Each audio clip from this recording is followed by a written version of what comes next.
What's going on, my fellow Kino Lords? So tonight I'm going to be reviewing Smile 2, which is obviously the sequel to the film that came out a few years ago, which is written and directed by Parker Finn. So Smile, just to come right out of the gate, is a, I guess now, horror movie franchise. I have no idea how many of these fucking movies are going to make at this point.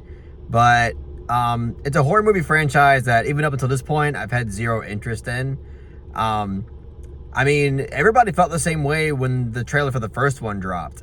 Like, everybody watched the trailer and they were like, that movie looks like dog shit. And I think people just had really low expectations for that first one, that when it turned out to be an actual decent movie, they were like, oh damn, the movie's actually pretty good. I mean, even when I heard that, I still didn't watch it until like today, basically. And I do agree. I think it's actually like a decent little horror flick. I'm not head over heels for it or anything. I don't think it's all that great. But I do think overall, because of the direction and because of the overall execution and atmospheric craft to it, I do think that it's a decent horror film. And I only decided to watch these movies just because of the overall hype. Like, this is a movie that is considered to be like possibly the biggest horror film of the year. And I'm like, well, shit, I kind of just want to be a part of the conversation. So, and I have AMC A-list, so why not go watch it and, you know, give my thoughts on it to you guys. So, after watching Smile 2, honestly, I don't really think I like this movie that much. I mean, I don't think I straight up dislike it or anything. And there's things about it that I do like, for sure. But I just don't think that there's enough here that I enjoyed to come out of it and say, hey, I enjoyed this movie. First of all, look, right out of the gate, I have to say this. And this is a problem that I had with the first one. I think it's just, this is a conceptual thing that I just don't like about these movies. Conceptually, this does feel like a ripoff of It Follows, a film that came out, I think, in 2014. Or even earlier, 2013, can't remember. It feels like almost the exact same concept, except, you know, It Follows, that was more about STDs and unprotected, you know, premarital sex, what have you. And this one, with Smile, it's more about guilt and trauma and depression. And Smile 2 sprinkles in, you know, substance abuse along with all those things to, I guess, make it feel more layered. But it's hard to shake the fact that, conceptually speaking, these movies just are very just not original and not creative. And I understand, like, almost nothing's original. Everything borrows from something. But considering that It Follows really barely even a decade ago came out, and there's already another movie that's like doing something that's so fucking similar that it's a little bit disrespectful to it. You know, it's hard to shake that fact when watching these movies. But on a more positive note with Smile 2, this is what I will say. Along with the first one, I do think that Parker Finn has an excellent eye for horror filmmaking. Like, I think this dude is very talented behind the camera, and he clearly knows what he's doing when it comes to suspense building, utilizing low-level lighting, you know, utilizing all these different camera movements and camera angles to, again, like, build this unsettling atmosphere to his films. Like, I really feel like atmospherically, in terms of direction and presentation, like, that's what both of these movies have going for it. Like, that's what these movies excel in. And that's the same, and it's very clear that that's the case with Smile 2. And also the lead performance from Naomi Scott, I think is her name. I was a bit skeptical going into it because I never really see much of anything with her in it, at least that any movie that I can remember off the top of my head. And I gotta say, like, she was actually pretty damn good in the movie. I mean, I think she had quite the task at hand. I mean, she has to act completely manic throughout the entire movie, basically. And, you know, that's not an easy thing for an actor to do. I'm sure it was an exhausting experience for her, and I think she gave a pretty convincing performance. You know, she plays a pop star character in this movie. And I mean, I heard from the grapevine that she's like a singer and somewhat pop star in real life. I don't know if that's entirely true, but and you know, like foundationally, I kind of appreciate what they were going for thematically, because I feel like they chose a music industry celebrity figure type character to kind of showcase and almost like explore and expose the mental health crisis with these people.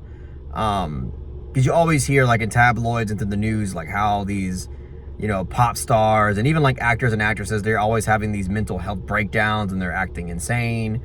And I think this movie in a way is trying to demonstrate why that is, mostly because of the fact that there's like constant pressure, you know, constant busyness. Like their schedules are always filled. There's never any time for them to rest and like really mentally assess what's going on in their lives, what's going on, you know, in their past lives. Not like past lives in terms of like reincarnation, but just like what's been going on in the past that have yet to be addressed within themselves.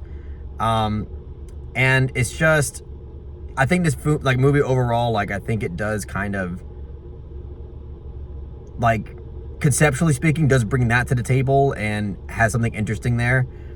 But my problem with this movie, beyond the fact that it's not original and feels like a ripoff of another movie that I think is much better, it's just the fact that in particular this movie, I feel like it feels very aimless and feels very repetitive and very like rinse and repeat. Because, you know, again, conceptually this movie is about how, you know, you can see the monster, but you're the only one that can see it. And it makes you hallucinate constantly. It makes you think that it's different people that you know, blah, blah, blah, blah, blah. And this movie like hits a huge point in the second act where I swear that's like all we get for a very long time, where it just dives and just really goes in on the whole like hallucinogenic, our main character going crazy type thing, where it's like just goes back and forth with no real narrative progression in mind. It's like, okay, she has a hallucination, nightmare situation, realizes that it's not that, convinces herself that she's just a little crazy and moves on. Then she has another dream thing that happens, another hallucination, snaps out of it, realizes that I guess she's a little crazy, doesn't even address it, that moves on, has like flashbacks of past trauma that's happened, snaps out of it because it's just a dream, moves on, another nightmarish hallucination, everybody thinks she's crazy, she snaps out of it, tries to move on, and it just does this for like a very long time without really any narrative progression. And it kind of teases you eventually that we're gonna have something progress into something, but it never really does. Like there's this one character that plays her best friend in this movie. I forgot her name. It's like Jamie or something. She has a weird name. And she gets introduced, and you kind of you know, assume that this is gonna set up for something more compelling later on, but it doesn't really. And again, in the third act, she comes back in the movie, and you think, oh, this is gonna be something compelling. We're gonna have something here, and then it doesn't. It just kind of devolves back into the hallucination bullshit that she's been going through the whole movie, and that was pretty disappointing. Like that character is basically nothing. She does nothing in this movie, and it makes you think that she's gonna be a part of it, but she does pretty much really unimportant. And then you have this other character in the movie that serves as like this bucket load or like this exposition dump of a character that is just really there to make sure that our main character knows what's going on, and that the audience knows, because if you didn't see the first Smile, then you're going to be a little bit lost here and there. And you know, again, the movie suggests that he has this idea and this is going to happen in the third act, and then it doesn't really and the final result of the movie, it doesn't lead to anything. So it's kind of like, it was getting really aggravating to see this movie constantly just kind of rinse and repeat the same thing for such a long time without progressing to anything really all that satisfying or compelling. I mean, there is like this, again, like nightmarish, like final few minutes of the movie, like finale, kind of like the first one. I like the finale of the first one. I thought like, damn, like he was able to create something that, you know, by utilizing darkness and low level lighting and just like creature design and things like that, I was like, that's actually quite effective. Here he kind of tries to go over something similar, but this one is just like blasted with like these huge bright lights. So when we get, you know, this big finale with this big monstrous thing, it's just the CGI is so much more fucking obvious. It's not nearly as creepy because we're seeing everything broadcast in these gigantic fucking bright lights, and it's just not nearly as effective as it was in the first one. I think he utilizes darkness and low level lighting a lot better in the first one.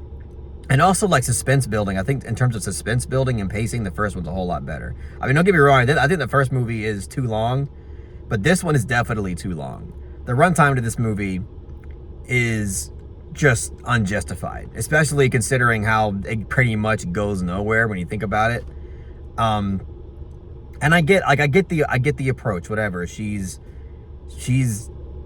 basically having psychosis and she can't snap out of it, and it's guilt and depression will kill you and there's no way out, hopeless, you know, very hopeless theme and movie. I get it, but it's not worth the runtime. But this movie needed to be like an hour and a half at most, and I think it's over 2 hours long. At least it felt like it was over 2 hours long, and it just didn't. I can't even think of one justifiable reason why it needed to be that long.